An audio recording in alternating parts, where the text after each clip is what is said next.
सबसे जरूरी मुद्दा है देश का, देश के सामने। तो आज मैं आपको यह बताना चाहता हूं कि हिंदुस्तान के युवाओं के लिए, आदिवासी युवाओं के लिए, पिछड़े वर्ग, दलित, गरीब, जनरल कास्ट के युवाओं के लिए कांग्रेस पार्टी क्या करने जा रही है। सबसे पहला कदम हमने गिनती की है, हिंदुस्तान में 30 लाख सरकारी वैकेंसीज हैं। 30 लाख। मोदी जी इनको भरवाते नहीं है, बीजेपी इनको भरती नहीं है। सरकार में आने के एकदम बाद हमारा पहला काम होगा कि 90% को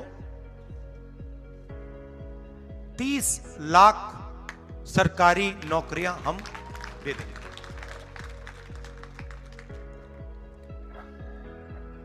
दूसरा ऐतिहासिक काम, हम मनरेगा प्रोग्राम लाए थे, रोजगार का अधिकार।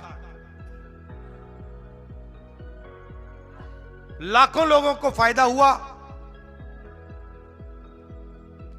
अधिकार दिया हमने।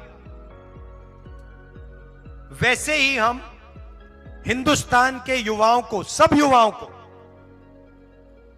अप्रेंटिसशिप का अधिकार देने जा रहे हैं। और यह अधिकार हर ग्रेजुएट, हर डिप्लोमा होल्डर को मिलेगा। अधिकार क्या है कि कॉलेज, यूनिवर्सिटी, डिप्लोमा के एकदम बाद 1 साल के लिए हर ग्रेजुएट को प्राइवेट कंपनी में, सरकारी ऑफिस में 1 साल की अप्रेंटिसशिप दी जाएगी और 1 लाख रुपए उसे 1 साल में दिया जाएगा। और यह हर ग्रेजुएट के लिए किया जा रहा है। ये जो लाखों लोग कह रहे हैं कि हम बेरोजगार हैं, कॉलेज के एकदम बाद अगले दिन इनको अप्रेंटिसशिप मिल जाएगी और यह अधिकार होगा। यह ऐसे नहीं होगा कि भैया हमें देना है तो देंगे, नहीं देना तो नहीं देंगे।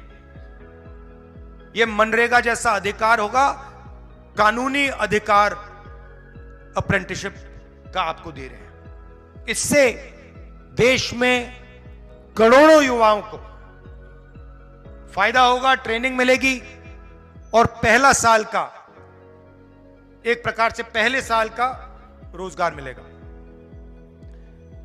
भारत जोड़ो यात्रा में बहुत सारे युवा आए, कहते हैं राहुल जी हमने एग्जाम की तैयारी की, हम गरीब हैं, 3-4 महीने हमने मतलब रात दिन कर दिए, एक कर दिए। एग्जाम के दिन पता लगता है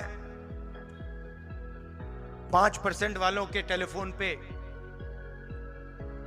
पेपर लीक। हम ईमानदारी से काम करते हैं और जिनके पास धन है पेपर चुरा लेते हैं और फिर उसके बाद हमें कहा जाता है कि देखिए पेपर लीक हो गया तो आपको अब नौकरी नहीं मिलेगी। पुलिस की भर्ती में होता है, पटवारी, सब भर्तियों में होता है। तो हम एक नया कानून लाएंगे, पेपर लीक के खिलाफ एक कानून, जिसमें हम एग्जाम दिलवाने का तरीका स्टैंडर्डाइज कर देंगे कि एग्जाम होगा तो ये जो आउटसोर्सिंग होती है, प्राइवेट कंपनियों को पकड़ा दिया जाता है, ये आउटसोर्सिंग नहीं होगी। एग्जाम सरकारी संस्था करेगी और इस प्रकार से करेगी। और अगर इस प्रकार से नहीं किया और अगर पेपर लीक हो गया तो फिर कानूनी कार्रवाई ऐसी होगी कि दूसरी बार नहीं होने वाला है। चौथी चीज, युवाओं के लिए बहुत सारे युवा उबर, ओला, डिलीवरी का काम करते हैं। इसको अंग्रेजी में गिग वर्कर्स कहते हैं। और राजस्थान में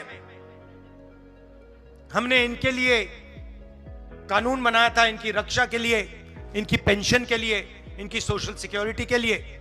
जो कानून हमने राजस्थान में बनाया था, वही कानून हम पूरे हिंदुस्तान में लागू करने जा रहे हैं कि जो ड्राइवर का काम करता है, सिक्योरिटी गार्ड का काम करता है, उबर का काम, ओला का काम, ये पिज्जा डिलीवरी जो होती है, ये जो सब युवा हैं, इनकी रक्षा हो, इनका एक प्रकार से पेंशन हो, सोशल सिक्योरिटी हो, और इनको एक दिन में सड़क पे ना करा जा सके। तो इसके लिए हम एक हिंदुस्तान में एक कानून बना रहे हैं। और पांचवी चीज, ये भी ऐतिहासिक चीज, नरेंद्र मोदी जी ने स्टार्टअप इंडिया किया, स्टैंड अप इंडिया किया, मेक इन इंडिया किया, कोई फर्क नहीं पड़ा। वो सारा का सारा 2-3 अरबपति उठा के ले गए। नरेंद्र मोदी जी की मार्केटिंग जरूर कर दी, टीवी पे उनका चेहरा जरूर दिखा दिया, मगर जो युवा हैं उनको ना स्टार्टअप मिला, ना मेक इन इंडिया मिला। तो हमने 5,000 करोड़ रुपए स्टार्टअप्स के लिए एक फंड बनाया है, और हर डिस्ट्रिक्ट में यह फंड रहेगा। 10 करोड़ रुपए स्टार्टअप्स के लिए, गरीबों के लिए यह फंड दिया जाएगा। तो गरीब युवा हैं, बेरोजगार युवा हैं, ये अगर छोटा सा बिजनेस शुरू करना चाहते हैं, काम करना चाहते हैं, तो ये स्टार्टअप फंड उनकी मदद के लिए किया जा रहा है। तो ये 5 ऐतिहासिक काम हैं युवाओं के लिए। भर्ती भरोसा, 30 लाख वैकेंसीज भरना, पहली नौकरी पक्की, अप्रेंटिसशिप वाला कानून, पेपर लीक से मुक्ति, पेपर लीक वाला कानून, गिग वर्कर्स के लिए सोशल सिक्योरिटी, और युवा रोशनी 5,000 करोड़ रुपए डिस्ट्रिक्ट्स में स्टार्टअप्स के लिए।